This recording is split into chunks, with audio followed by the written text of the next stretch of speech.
Supreme court ने अपने एक फैसले में मराठा रिजर्वेशन पर आर्जी रोक लगा दी है, जिसकी वजह से मराठा समाज शदीद बरहमी का शिकार हो गया है। अदालत के फैसले के लिए रियासती हुकूमत को जिम्मेदार ठहराने की कोशिशें की जा रही है और हुकूमत के खिलाफ एहतजाज हो रहा है।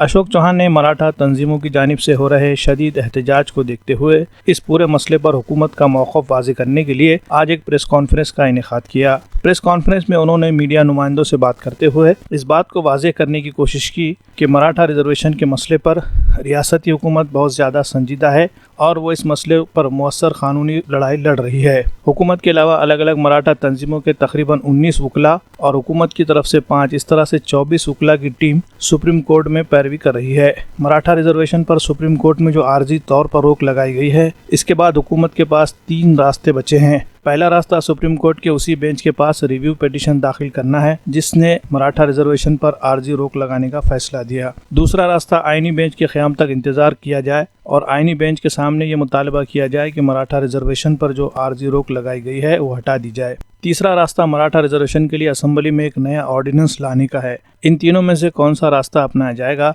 इस बारे में जल्द ही वज़ीर आला उद्धव ठाकरे कोई हतमी ऐलान करेंगे। दुसरा विषय जो महत्त्वाचा आहे की आत्ता जी सद्यस्थिती निर्माण झालेली आहे त्या संदर्भामध्ये आजची जी कालच मुख्यमंत्र्यांनी त्यांच्या वार्तालापामध्ये काल एक मीटिंग झाली मुंबईमध्ये। त्या मीटिंगमध्ये विरोधी पक्ष नेते देवेंद्र फडणवीस होते, त्याचबरोबर उपमुख्यमंत्री अजित पवार होते, मंत्रिमंडळातील अन्य सदस्य ज्या उपसमितीचे सदस्य आहेत तेही त्या ठिकाणी होते आणि विनायकराव मेटे त्याच्यामध्ये होते। वरच्या सभागृहाचे श्री दरेकर विरोधी पक्ष तेही त्याच्यामध्ये होते आणि मुख्यमंत्र्यांनी काल या सर्वांना विश्वासात घेऊन या बाबतीमध्ये पुढील काय करणं गरजेचं आहे, काय केलं पाहिजे या बाबतीमध्ये सखोल चर्चाही त्यांनी मुख्यमंत्र्यांनी काल केलेली आहे। त्याचबरोबर राज्याचे जे ॲडव्होकेट जनरल जे आहेत कुंभकोणी आणि राज्याचे माजी AG advocate general Shri Vijaysing Thorat हे सुद्धा काल बैठकीला त्या ठिकाणी उपस्थित होते। त्या बैठकीमध्ये सर्वंकष चर्चा झाली। या संदर्भामध्ये पुढे नेमकी काय भूमिका घ्यायची या बाबतीमध्ये सर्वांचं मनोगत काल मुख्यमंत्र्यांनी डिटेल अतिशय स्पष्टपणे ऐकून घेतलेलं आहे आणि मुख्यमंत्र्यांनी माध्यमांना हे सांगितलं की पुढील 2 ते 3 दिवसांमध्ये मी या बाबतीमध्ये अधिकृत सूतोवाच, अधिकृत भूमिका, अधिकृत पुढची पावलं काय टाकणार या बाबतीमध्ये मी स्पष्टीकरण देणार आहे। विरोधी पक्ष नेत्यांनी सुद्धा काल सांगितलं की आम्हाला यामध्ये कुठले राजकारण करायचं नाही, आम्ही मराठा आरक्षण टिकावं या मुद्द्यावर सरकारच्या बरोबर आहोत, अशा प्रकारचं वक्तव्य काल विरोधी पक्ष नेते देवेंद्र फडणवीस यांनी सुद्धा कालच्या बैठकीमध्ये केलं। माध्यमांना त्यांनी तेच सांगितलेलं आहे। त्यामुळे हा इतपतचा कालचा विषय हा इथपर्यंत गेलेला आहे।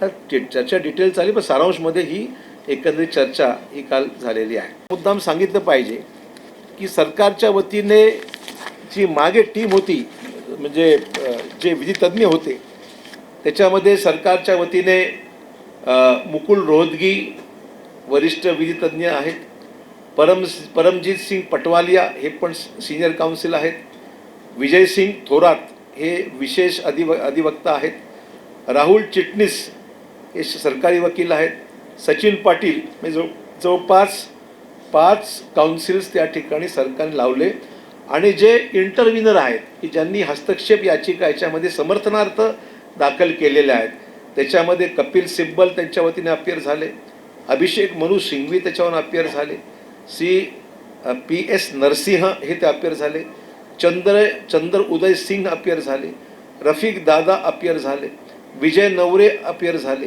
देवदत्त कामत अपियर झाले, शिवाजी जाधव अपियर झाले आणि सुधांशु चौधरी अपियर झाले आणि त्यांना मदत करणारे संजय खर्डे पाटील ॲडव्होकेट, संदीप देशमुख ॲडव्होकेट, दिलीप तौर ॲडव्होकेट, अमोल सूर्यवंशी, प्रशांत केंजळे, कैलास अवताडे, अमोल करंडे, श्रीराम पिंगळे, जिओ जोसेफ आणि स्नेहा अय्यर, साधारण ही 19 लोकांची टीम आहे जे इंटरव्हेन्शन किंवा हस्तक्षेप याचिका ज्यांनी मराठा आरक्षणाच्या समर्थनात दाखल केलं आणि सरकारच्या वतीने 5 सिनियर काउन्सिल्स म्हणजे एकूण 24 लोक हे सरकारच्या वतीने किंवा या समर्थनार्थ अशी एकूण संख्या आहे।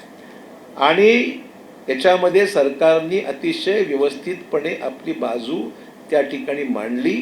हे आरक्षण कशामुळे आहे, काय आहे, सगळे त्याचे बॅकग्राऊंड आणि सरकारने सातत्याने बाजू मांडण्या तारखा लागायच्या अगोदर वेळोवेळी याच्या बैठका घेतल्या. व्हिडिओ कॉन्फरन्सिंगच्या माध्यमातून ज्या महाराष्ट्रातील विविध मराठा संघटना आहेत त्यांच्याशी चर्चा केली. मुख्यमंत्री स्वतः सहभागी या सगळ्या चर्चेमध्ये झाले, त्यांनीसुद्धा मार्गदर्शन केलं आणि सिनियर काउन्सिल्सच्या या सगळ्या चर्चेनंतरच हा विषय शेवटी सुप्रीम कोर्टाच्या आर्ग्युमेंटसमोर हा विषय गेलेला आहे. मला मुद्दाम या ठिकाणी नमूद करायचं आहे आणि त्या अनुषंगाने पुढची तयारी करावी लागेल. मी त्यांना हेही सांगितलं तर तुमच्याकडे एखादा वकील असेल तुम्ही लावा. तुम्हाला जर सरकारी यंत्रणेसंदर्भात काय आक्षेप असतील की म्हणून तुम्हाला काही त्या बाबतीमध्ये सांगायचं असेल तर तुम्ही तुमचा वकील लावा. आपण त्याही वकिलाला आपण त्या ठिकाणी उभं करू आणि त्यांनी आर्ग्युमेंट करावी तुमच्या वतीने, काही हरकत नाही. पण त्या माझं एवढंच म्हणणं आहे, ज्या ज्या संघटनांना काही आक्षेप असतील किंवा त्याचे वकील कधी लावा संघटनेचे वकील आणि त्या ठिकाणी त्यांची बाजू मांडण्यासंदर्भात त्यांची काही वेगळी कल्पना असेल तर ती सुद्धा स्वागतार्ह आहे. आमची काही त्याला आक्षेप नाही आहे. हे मुद्दा मी या ठिकाणी आज नाहीतरी